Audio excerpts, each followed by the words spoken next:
Gua setuju dengan stigma orang-orang yang bilang bahwa mental itu ada karena orang telah dibentuk dari sebuah masalah yang besar, lalu mereka bisa keluar dari masalah itu.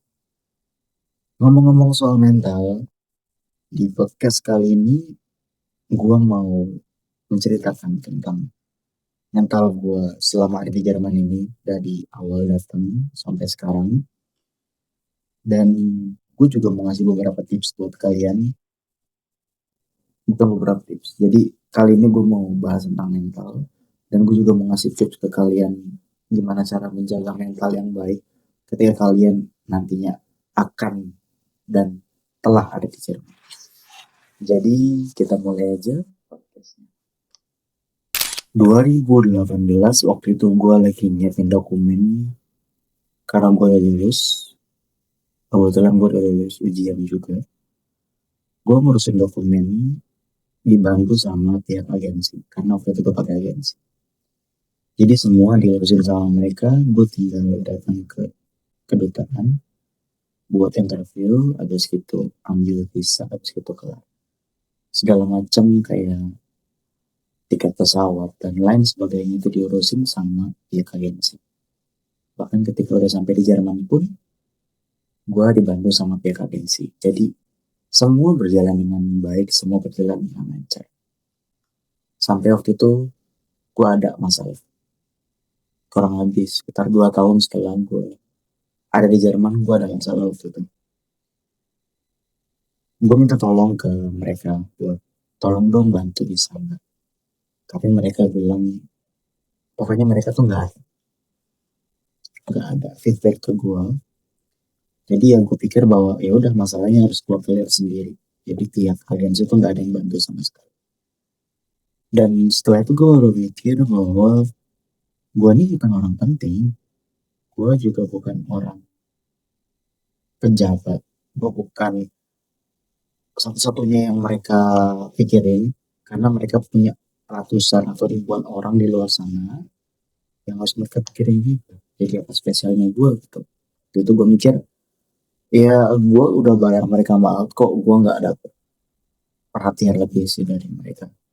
Ya karena mereka punya banyak orang yang harus diperhatikan juga gitu.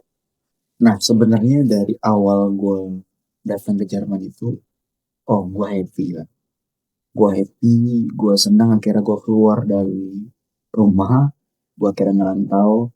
Tapi gue nggak expect juga gue bakal ngerantau sejauh ini ke negara orang, ke benua lain. Gue waktu itu nggak expect. Sampai di tahun pertama gue ngerasain kayak gue udah mulai gak kuat nih di Jerman, mental gue kena gitu. Karena bahasa gue yang kurang, lalu cara interaksi gue juga yang kurang baik sama orang-orang. Terus ya pokoknya waktu itu tahun pertama tuh benar-benar berat banget. Itu bukan main berat. Sampai gue mikir kayak apa gue pulang aja ya ke Indo. Kayaknya udah deh gue kelarin aja semuanya. Gue nggak mau lanjut lagi di Jerman. Gue sempat mikir kayak gitu waktu itu.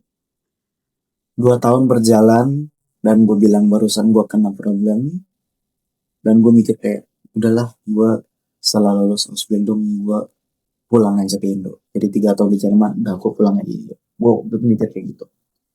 Sampai tahun ketiga di mana tahun terakhir gue Ausbildung, dan gue berpikir kayak udah ini kesempatan gue buat pulang.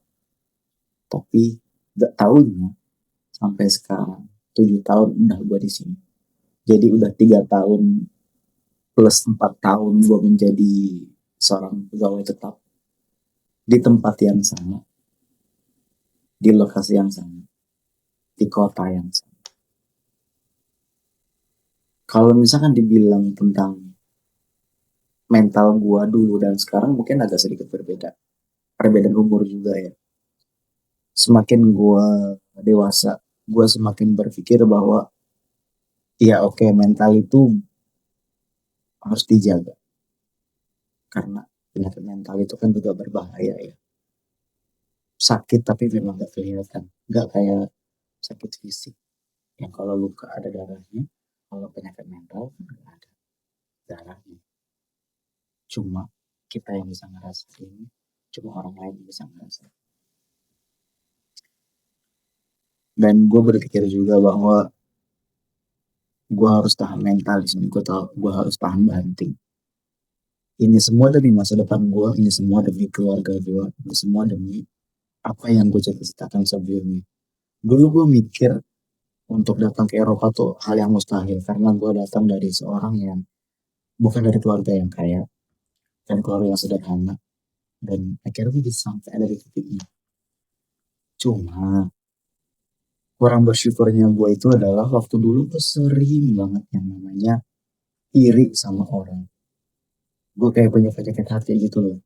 Gue ngeliat orang yang sukses, kok gue nggak bisa. Mereka baru datang ke Jerman, mereka udah bikin video, baru dikenal banyak orang. Gue ngeliat teman-teman gue udah punya pencapaian ABC, sedangkan gue masih ngerasa gini-gini aja. Gue belum punya hal yang bisa gue banggakan. Gue belum bisa punya A, B, C, D segala macam. Gue ngerasa stuck. Sampai beberapa hari yang lalu gue berpikir ulang, ternyata gue gak seburuk itu juga kok. Karena perubahan itu gak melulu tentang kita punya A, B, C, atau D. Kita punya barang, kita punya apa. Gak melulu tentang itu. Perubahan bisa terlihat kalau misalkan kita dari yang tadinya diam menjadi gerak. Dari yang tahun lalu kita diam gak ngapa-ngapain, tahun ini udah gerak. Dan ini yang terjadi sama gue. Waktu tahun lalu gue punya video juga kayak gini. Cuma belum semantap ini ya, ininya, setup.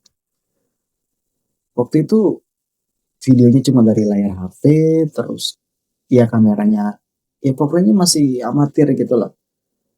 Satu video, dua video, tiga video, banyak.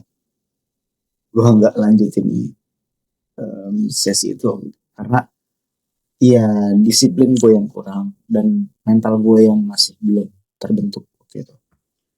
Dan ternyata sekarang gue mencoba untuk mengulang tahun lalu.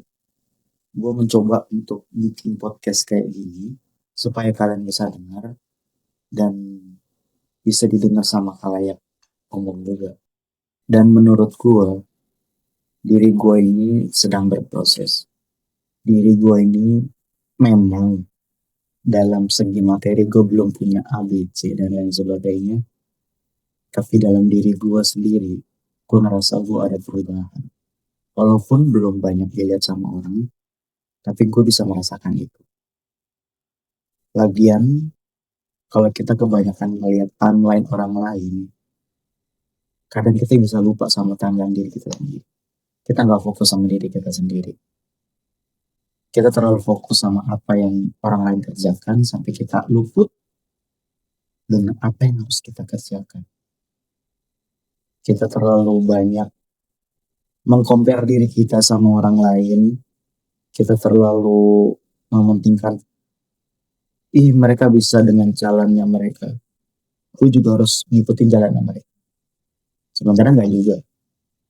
Kalau mereka bisa dengan caranya mereka, kita bisa dengan cara kita sendiri. Kita mungkin bisa ngelihat gimana caranya mereka, lalu kita ikuti sedikit aja. Lalu kita ubah dengan cara berpikir kita sendiri, dengan cara main kita sendiri. Jadi mungkin yang bisa gue bilang di sini adalah compare less, do more. Jadi jangan kebanyakan compare diri kita sama orang lain, tapi kita lakuin aja yang terbaik untuk diri kita sendiri. Selagi lu ngerasa diri lu udah berkembang dari sebelumnya, itu udah bagus buat lu. Setiap orang punya jalanan masing-masing, setiap orang punya jalurnya masing-masing. Lu jangan ke jalurnya orang buat sukses, tapi lu di jalur diri lu sendiri. Lu lakuin yang terbaik dalam diri lu. 1% atau 0,1% setiap harinya jadi lebih baik. Apapun itu.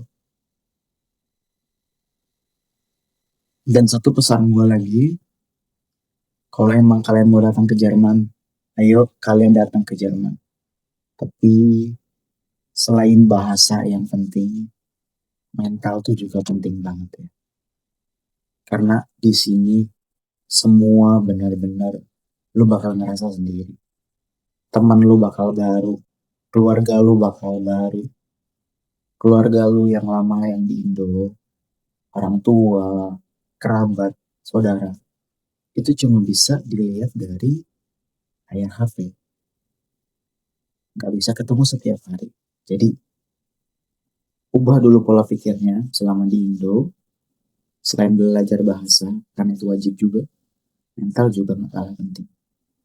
Jadi kalau misalkan kalian punya kendala tentang apapun itu, kalau kalian mau datang ke Jerman, kalian bisa tulis komen di bawah, atau kalian mau nanya tentang Jerman juga bisa tanya aja di kolom komentar di bawah. Atau kalian mau dibikinin video, bang tolong dong bikinin gua video tentang A, B, C. Nanti gue mungkin bisa bantu kalian untuk bikin itu. Jadi jangan lupa komen di bawah, subscribe juga sama nyalain lonceng biar kalian tahu kalau gue ada upload video baru. Di next videonya gue masih bakal kasih insight sama kalian, tips untuk datang ke Jerman. Jadi sampai jumpa di next video. Dadah, cheers.